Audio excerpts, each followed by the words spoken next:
நண்பா தளபதி தொண்டர்கள் எல்லாத்தையுமே வணக்கம். இன்னைக்கு ஒரு தேமகனை வச்சுதான் அடிக்க போறோம். அந்த தேமகனுக்கு ஒரு சரியான செருப்படி அப்படின்றது வந்து கிடைச்சிருக்கு. என்ன ஏன் தளபதி மேல வந்து வன்மத்தை வந்து கொட்டிட்டு இருக்கான் கிடைக்கிற கேப்ல. கேரளாவில் இருக்க அந்த ஒரு நாயி நம்ம தளபதி விஜய் பத்தி, நம்ம முதலமைச்சர் விஜய் பத்தி ஏன் அப்படி பேசிட்டு இருக்கான், அதுக்கான காரணம் இருக்கு. அவன் பெரிய தப்பு பண்ணியிருக்கான். A to Z என்னன்றது நான் வந்து சொல்றேன்.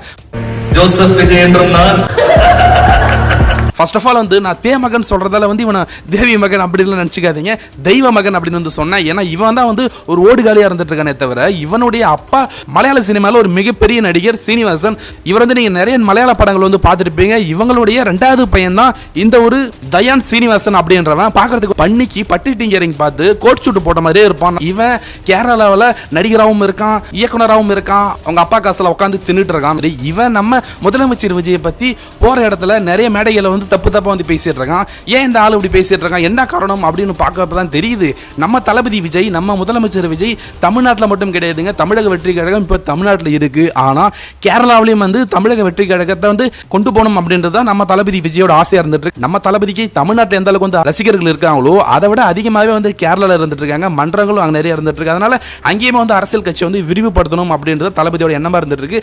சமீபத்தில் கூட வந்து கேரளாவில் வந்து ரசிகர் மன்றங்கள் வந்து கட்சியா மாற்றுறதுக்கான வேலைகள் நடந்துட்டு இருக்கு. அதுக்கான பணிகள் அப்படின்றது வந்து தொடங்கிடுச்சு.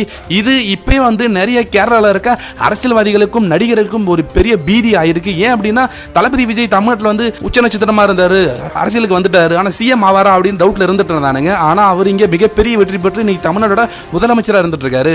கேரளாலையும் இவர் இதே மாதிரி கட்சி ஆரம்பிச்சாருன்னா கண்டிப்பா வந்து அவர் சிஎம் ஆயிடுவாரு. அதாவது திலீப் தெரியும் இல்லைங்களா, அந்த பாவனா விஷயத்துல ஒரு கேடுகட்ட வேலையை பார்த்தான் இல்லைங்களா, அவனுடைய ஃப்ரெண்டு தான் இவன். அப்ப இவனுடைய கேரக்டர் எப்படி இருக்குன்னு பாருங்க, எவ்வளவு கேவலமானவனா இருப்பான் அப்படின்றது பாருங்க. ஆனா இவன் பேசின பேச்சு தமிழ்நாட்டில் இவனுடைய ஒரு படமும் வந்து ஓட போறது கிடையாது. இவன் இயக்குனராக எடுக்கிற படமும் ஓடாது. நடிகனா வந்தாலும் செருப்பு கட்டி தான் அடிப்பாங்க. நிறைய பேர் வந்து இப்பயே நீ தமிழ்நாட்டுக்கு வந்து பாரு, அவனை செருப்பு கட்டி அடிக்கிறேன் அப்படின்ற மாதிரி நிறைய பேர் வந்து கமெண்ட்ஸ்லயும் வந்து பேசிட்டு இருக்காங்க. அது மட்டும் கிடையாது, கேரளாவில் இருக்க நம்ம தளபதியோட விர்ச்சுவல் வைரஸும் இவனை போட்டு கிழின்னு கீழ்ச்சிட்டு இருக்காங்க சோசியல் மீடியாவில். இவனை பத்தி என்ன நினைக்கிறீங்கன்றத கமெண்ட்ஸ்ல சொல்லுங்க. சப்ஸ்கிரைப் பண்ணாதவங்க சப்ஸ்கிரைப் பண்ணுங்க.